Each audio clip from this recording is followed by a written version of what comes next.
بسم اللہ الرحمن الرحیم۔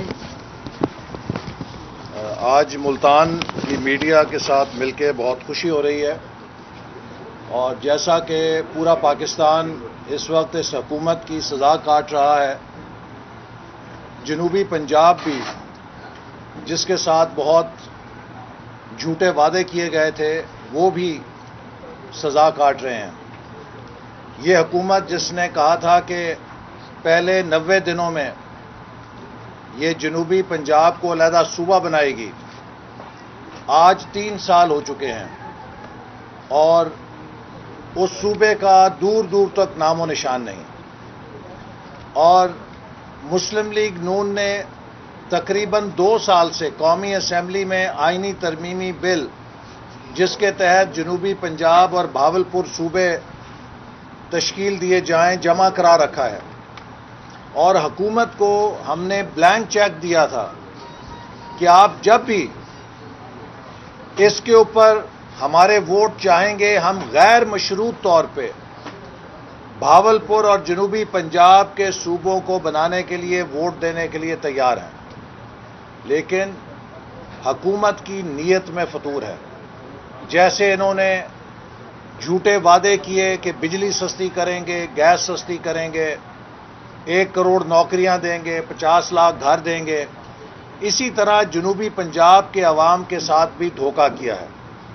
اور آج جنوبی پنجاب کے عوام شہباز شریف کی اس حکومت کو یاد کر رہے ہیں جس نے جنوبی پنجاب کی محرومی کو دور کیا، یہاں پہ سڑکوں کا جال پھیلایا، تعلیمی ادارے بنائے، بہترین ہسپتال بنائے اور ترقی کے نئے دور کی بنیاد رکھی۔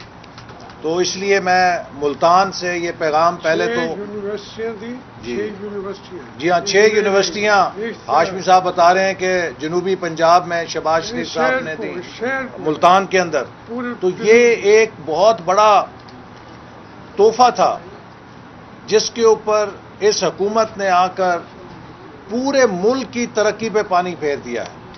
اب میں ملکی حالات کی طرف آتا ہوں۔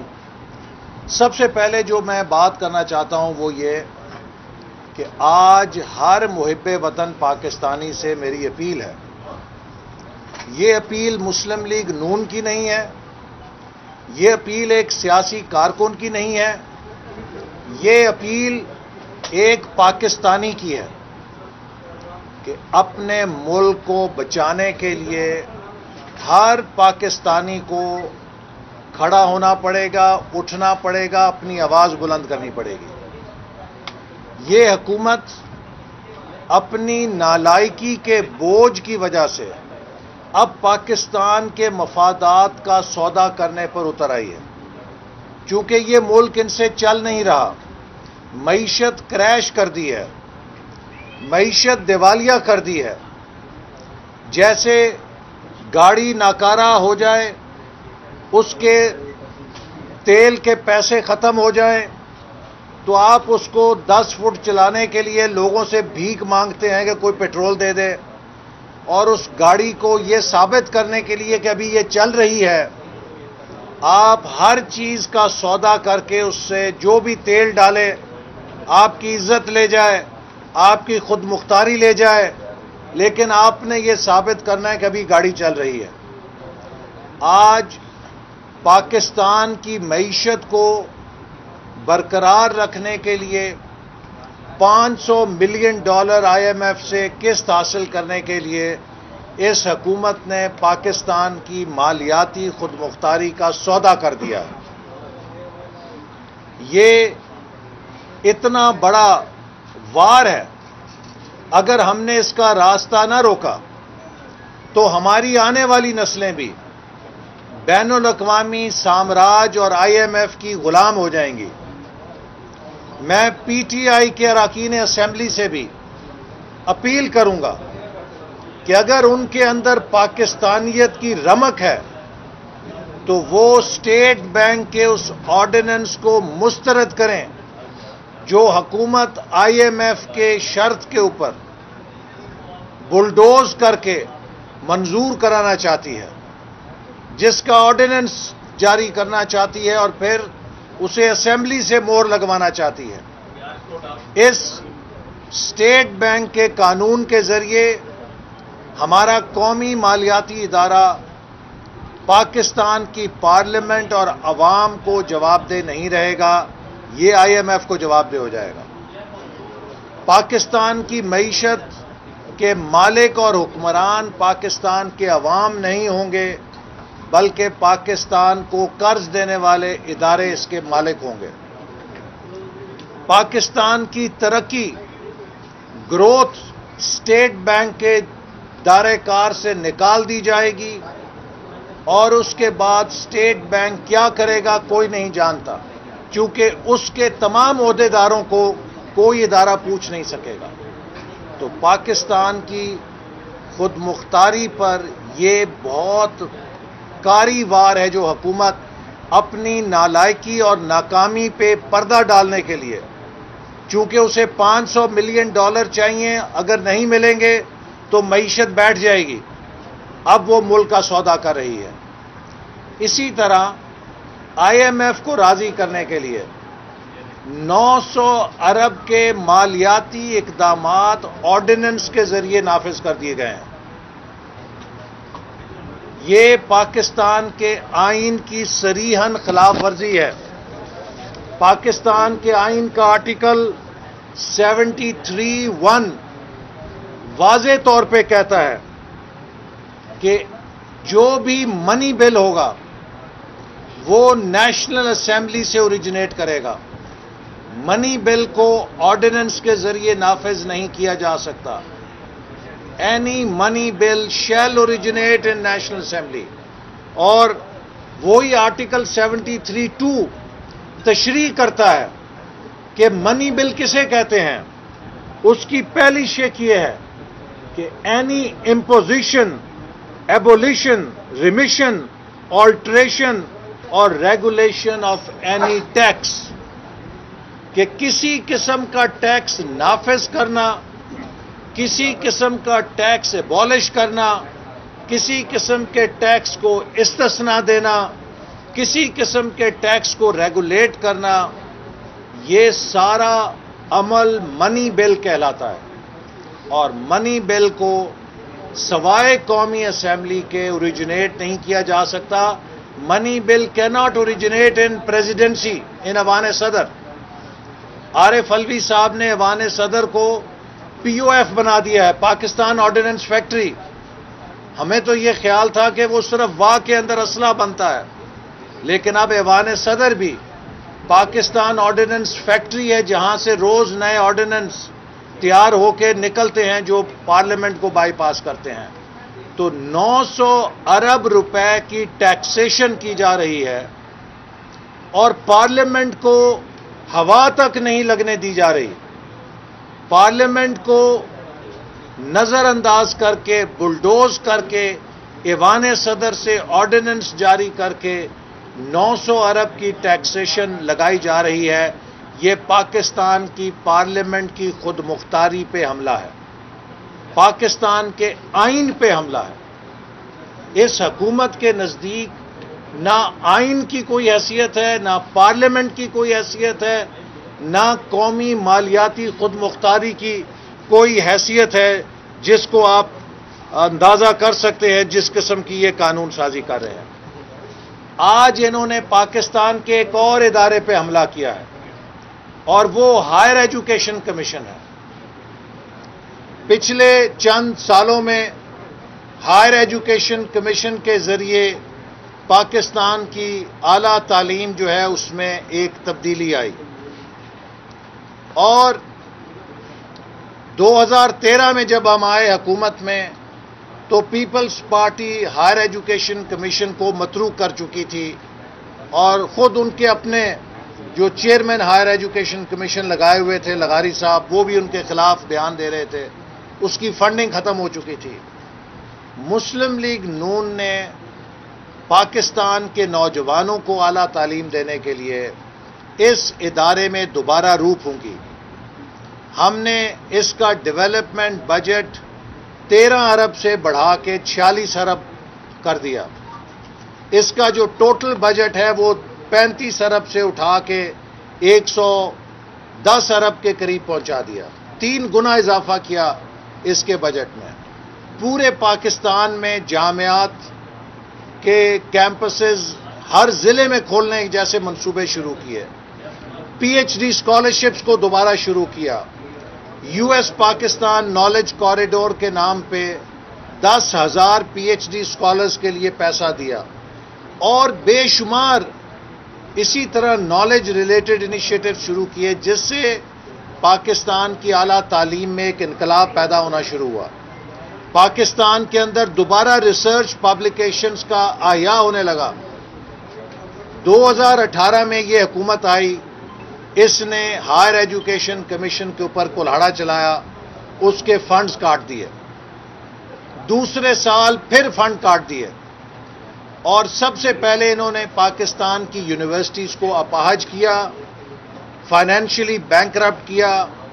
یونیورسٹیز 200% تنخواہ اپنا فیس بڑھانے میں مجبور ہو گئیں، 200% فیسیں بڑھائی گئیں، جس سے غریب بچوں کے لیے ناقابل برداشت بوجھ پڑا۔ اور اب فائنلی انہوں نے ہائر ایجوکیشن کمیشن کو فیڈرل گورنمنٹ کا ایک ڈائریکٹریٹ بنا دیا ہے، کمیشن کو ختم کر کے عملاً ایک ڈائریکٹریٹ بنا دیا ہے، جس میں چیئرمین کی مدت 4 سال سے 2 سال کر دی، ایگزیکٹو ڈائریکٹر کو بااختیار کر دیا، اور ممبرز ختم کر دیے، اور اس ہائر ایجوکیشن کمیشن کی حیت اور کمپوزیشن ختم کر کے اور چیئرمین کو برطرف کر کے انہوں نے اس ادارے کو بھی تباہ کرنے سے پاکستان کے ہائر ایجوکیشن کمیشن کو نہیں تباہ کیا، بلکہ ہائر ایجوکیشن کے پورے انفراسٹرکچر کو تباہ کر دیا۔ یہ اتنا بڑا وار ہے جس سے ہمارے نوجوانوں کا مستقبل تاریک ہو جائے گا۔ یہ شخص جو آکسفورڈ یونیورسٹی سے 3rd ڈویژن ڈگری سپورٹس کوٹے پہ لے کر آیا ہے اور لوگوں کو کہتا ہے کہ میں آکسفورڈ یونیورسٹی کا پڑھا ہوا ہوں، انہوں نے تمہیں ڈگری دی ہے کرکٹ کے اوپر، تمہیں ایکڈیمکس کا کیا پتا؟ آج نالج اکانومی جو دنیا میں بن رہی ہے، جس کے لیے ہمارے نوجوانوں کو ہم نے ٹیکنالوجی دینی ہے، ہائر ایجوکیشن میں ایکسلنس دینی ہے، تم نے اس کی فنڈنگ ختم کی، اب اس کے ادارے کو تباہ کر رہے ہو۔ ہم یہ برداشت نہیں کریں گے۔ اس کے خلاف مسلم لیگ نون بھرپور احتجاج کرے گی۔ ہم ان آرڈیننسز کو جو منی بل کی جگہ نافذ کیے گئے انہیں بھی عدالت میں چیلنج کریں گے، اور اس ہائر ایجوکیشن کمیشن کے آرڈیننس کو بھی عدالت میں چیلنج کریں گے، چونکہ یہ میل آف آئی ڈی پہ مبنی ہے، بدنیتی پہ مبنی ہے۔ یہ ہائر ایجوکیشن کے نظام کو عمران خان کے دوستوں کے کنٹرول میں دینے کے لیے وار کیا گیا ہے، تو اس کے اوپر بھی ہم عدالت کے اندر جائیں گے۔ پھر دیکھ لیجئے، ہم نے 70 سال سنا کشمیر پاکستان کی شہرگ ہے، کشمیر کے اوپر جنگیں لڑیں، کشمیر کے اوپر ہمارے فوجی شہید ہوئے، اور اب پارلیمنٹ کو نہیں پتا کشمیر پہ کیا ہونے لگا ہے۔ بلومبرگ ہمیں بتاتا ہے کہ کسی تیسرے ملک کے ذریعے ہم خفیہ سفارت کاری کر کے کشمیر کے اوپر فاتحہ پڑھ چکے ہیں، بھارت کشمیر کو دے دیا ہے، اور اب ہمارے ملک کے وزیر خارجہ تقریر فرماتے ہیں کہ ہم ماضی کو دفن کر کے فریش سٹارٹ کریں گے۔ تو کیا اس ماضی میں بھارت کا 370 آرٹیکل کو تبدیل کرنا بھی شامل ہے؟ کیا اس ماضی کے اندر کشمیر پر بھارت کا غاصبانہ قبضہ بھی شامل ہے، جس کو بھلا کے اب ہم بھارت سے مذاکرات کریں گے؟ کیا اب یہ سب کچھ اس لیے ہو رہا ہے کہ ہمارے پاس $1 ارب کسی ملک کو لوٹانے کے لیے نہیں، تو اس سے $1 ارب رول اوور کرانے کے لیے ہم کشمیر کا مقدمہ بھی بھول جائیں گے؟ میں سمجھتا ہوں کہ آج پاکستان کے چہرے پر وہ ملک جو ایٹمی طاقت ہے، وہ ملک جو 3 سال پہلے 5.8% سے ترقی کر رہا تھا، اور دنیا اسے 5 بہترین ابھرتی ہوئی معیشتوں میں قرار دے رہی تھی. وہ ملک جو سی پیک کی وجہ سے پوری دنیا کے لیے ایک مقناطیس بن گیا تھا، آج اس 7ویں ایٹمی طاقت کے اوپر جو ذلت، جو ہزیمت تھوپی جا رہی ہے، پاکستان یہ ڈیزرو نہیں کرتا. پاکستانی قوم یہ ڈیزرو نہیں کرتی. پاکستانی قوم خوددار قوم ہے. پاکستانی قوم باوقار قوم ہے. اور یہ سب کچھ اس بندے کے ہاتھوں ہو رہا ہے کہ جس نے 10 سال پاکستانی قوم کے نوجوانوں کو گمراہ کیا. ہرا پاسپورٹ میں اونچا کروں گا، میں قومی غیرت کا مفتی اعظم ہوں. آج وہ قومی غیرت کا خود ساختہ مفتی اعظم پاکستانی غیرت کا جنازہ نکال رہا ہے. ہر فورم پہ ہمیں بے عزت کر رہا ہے. ملک کی معیشت کو تباہ کر دیا ہے اور ایک ایک ادارے کو اس طرح تباہ کر رہا ہے جیسے ایک بچہ جب کھلونا چلا نہیں سکتا، اسے کھلونا چلانا نہیں آتا، تو وہ غصے میں آ کے جھنجھلاہٹ سے اس کھلونے کو دیوار پہ پٹکتے اور توڑ دیتا ہے. عمران خان سے یہ حکومت چل نہیں رہی، یہ نظام چل نہیں رہا، اور ایک ایک کر کے یہ ہر قومی ادارے کو دیوار پہ پٹک کر توڑ رہا ہے اور تباہ کر رہا ہے. جب ادارے تباہ ہوتے ہیں تو پھر ریاست اندر سے امپلوڈ کر جاتی ہے. ریاست کو پھر ٹوٹنے سے کوئی نہیں روک سکتا. عمران خان سپریم کورٹ پہ بھی حملہ آور، عمران خان الیکشن کمیشن پہ بھی حملہ آور، عمران خان اسٹیٹ بینک پر بھی حملہ آور، Imran Khan higher education commission پہ بھی حملہ آور، عمران خان پارلیمنٹ پر بھی حملہ آور، عمران خان صوبائی خود مختاری پہ بھی حملہ آور، عمران خان پاکستان کی معیشت پہ بھی حملہ آور. وہ خدا کے بندے کوئی چیز تو چھوڑ دو، کہیں یہ نہ پتا چلے کہ کسی دن تم نے پاکستان کے ایٹمی پروگرام کا بھی سودا کر دیا کیونکہ IMF کی قسط لینی تھی. ہمیں تو اب یہ ڈر لگ گیا ہے کہ کسی دن پتا چلے گا کہ ایٹمی پروگرام کا بھی کچھ سودا ہو گیا ہے چونکہ جناب IMF کی قسط لینی تھی. وہ قسط لینے بغیر ہم دیوالیہ ہو جاتے. پاکستان کے جہاز کرک ہو رہے ہیں. پاکستان کی کبھی سنا تھا تاریخ میں افریقہ کے کسی ملک کا جہاز نہیں کسی بیرونی ہوائی اڈے پہ کرک ہوتا. اس شخص نے وہ کام بھی کرا دیا. پاکستان کے ہائی کمیشن کے اکاؤنٹس کرک ہو گئے اور اب پتا چلا ہے کہ براڈ شیٹ کی فائلیں غائب ہو گئی ہیں. براڈ شیٹ کی وہ فائلیں غائب ہوئی ہیں جن میں عمران خان اور شہزاد اکبر کی براڈ شیٹ سے ملاقاتوں کے تذکرے تھے. جہاں عمران خان کی حکومت کا ثبوت تھا وہ فائلیں آج غائب کر دی گئی ہیں. کوئی پوچھنے والا ہے؟ کوئی تحقیقات کرنے والا ہے کہ وہ فائلیں کون اٹھا کے لے گیا؟ کیوں وہ فائلیں چلی گئیں؟ آج پاکستان کے قومی مفادات داؤ پہ لگ گئے ہیں صرف اس لیے کہ جو 2018 کی غلطی ہوئی ہے اس کو غلطی ماننے کے لیے تیار نہیں ہے. اور اس 2018 کی غلطی کے دفاع میں پاکستان کی مالیاتی خود مختاری جاتی ہے تو جائے، کشمیر کا سودا ہوتا ہے تو ہو جائے. ہم نے غلطی نہیں ماننی. جنہوں نے غلطی کی ہے اب بھی وقت ہے کہ غلطی مان لیں. آج پاکستان کے 22 کروڑ عوام وہ سوال کر رہے ہیں جو نواز شریف نے کیا تھا تو اس کا مذاق اڑایا تھا. جب نواز شریف نے پوچھا تھا کہ مجھے کیوں نکالا ہے تو اس کا مذاق اڑایا تھا. آج 22 کروڑ عوام یہ پوچھ رہے ہیں کہ وہ حکومت جو اس ملک کو ترقی دے رہی تھی، جس نے بجلی کا بحران حل کیا، جس نے لوڈ شیڈنگ کو ختم کیا، جس نے دہشت گردی کو ختم کیا، جس نے سی پیک کی 29 ارب ڈالر سرمایہ کاری لا کے پاکستان کو عزت دی، اس حکومت کو کیوں نکالا؟ ہے کوئی بتانے والا کہ دھاندلی کے ذریعے اس حکومت کو کیوں نکالا گیا کہ جس حکومت نے پاکستان کی عزت بحال کی، پاکستان کو اپنے پیروں پہ کھڑا کیا، سی پیک جیسا منصوبہ چلا کے دکھایا؟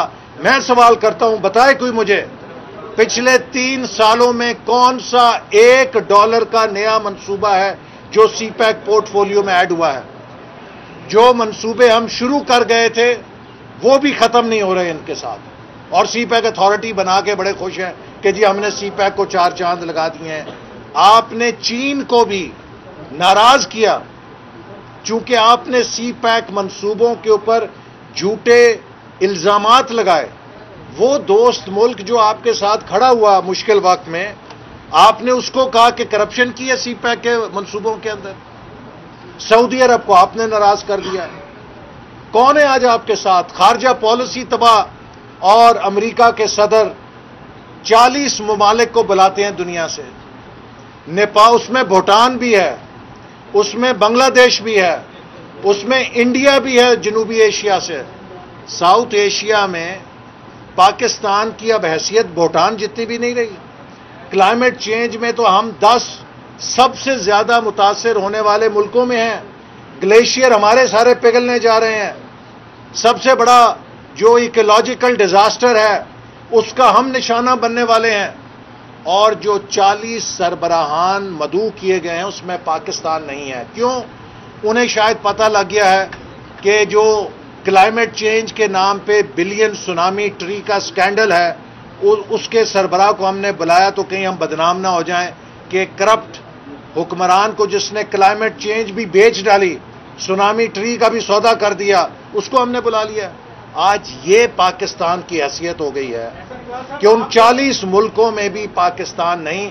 تو میں سمجھتا ہوں کہ اب وقت آ گیا ہے کہ ہم سب مل کر اس حکومت کو گھر بھیجنے کے لیے جدوجہد کریں، اور اب اگر کوئی ہماری جدوجہد میں شامل ہے یا نہیں ہے، اس سے قطع نظر مسلم لیگ نون، پی ڈی ایم کی ہم خیال جماعتوں کے ساتھ مل کر اپنی جدوجہد کو انشاءاللہ تعالی آگے بڑھائے گی۔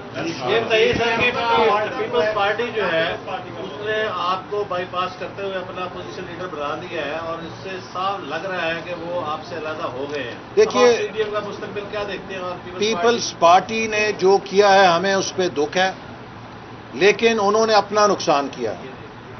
باپ پارٹی کے ووٹ لے کر اگر لیڈر آف اپوزیشن بننا تھا، اس سے تو بہت اچھا تھا کہ نواز شریف صاحب کو اپنی مجبوری بتا دیتے، وہ بڑی خوشی کے ساتھ ان کو فراخ دلی کر کے ہوئے بنا دیتے۔ لیکن باپ پارٹی کس نے بنائی، وہ کس کے کہنے پہ ووٹ دیتے ہیں، سارا پاکستان جانتا ہے۔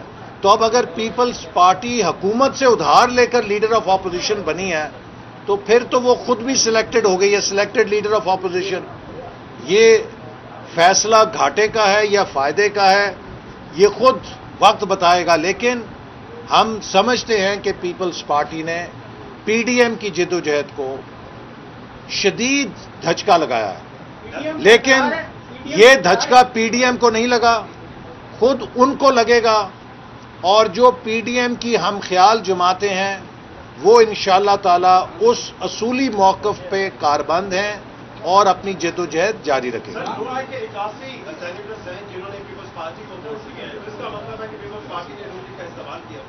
دیکھیے، یوسف رضا گیلانی صاحب قابل احترام ہیں، اور میں نے یہ سوال اٹھایا کہ گیلانی صاحب پی ڈی ایم کے نہ صرف 81 مسلم لیگ نون کے بلکہ پی ڈی ایم کے دیگر ووٹ لیے بغیر سینیٹر منتخب نہیں ہو سکتے تھے، اور اگر سینیٹر ہی نہ ہوتے تو لیڈر آف اپوزیشن کہاں سے بننا تھا یا چیئرمین کا الیکشن کہاں سے لڑنا تھا؟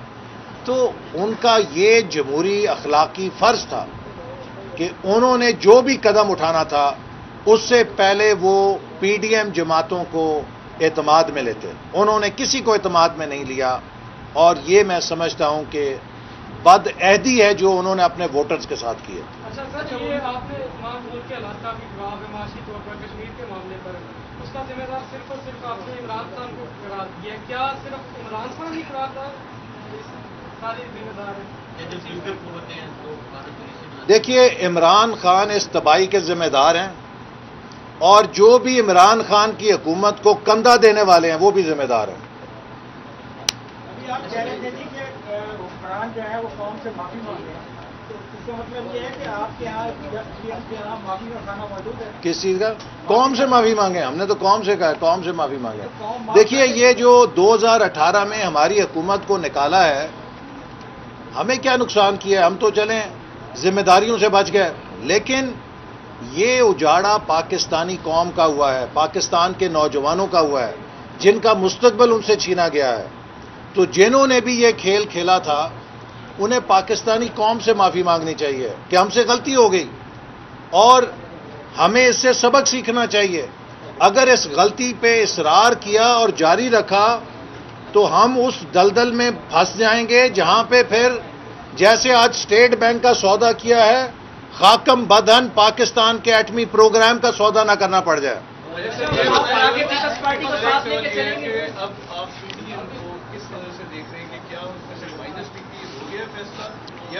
دیکھیے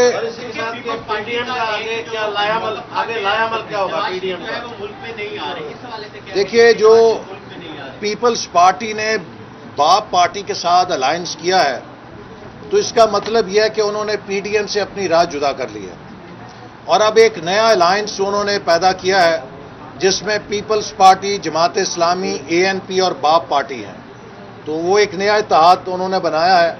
تو جب انہوں نے یہ نیا اتحاد بنا لیا ہے تو یقیناً وہ پی ڈی ایم پر اب اعتماد نہیں رکھتے. Thank you G.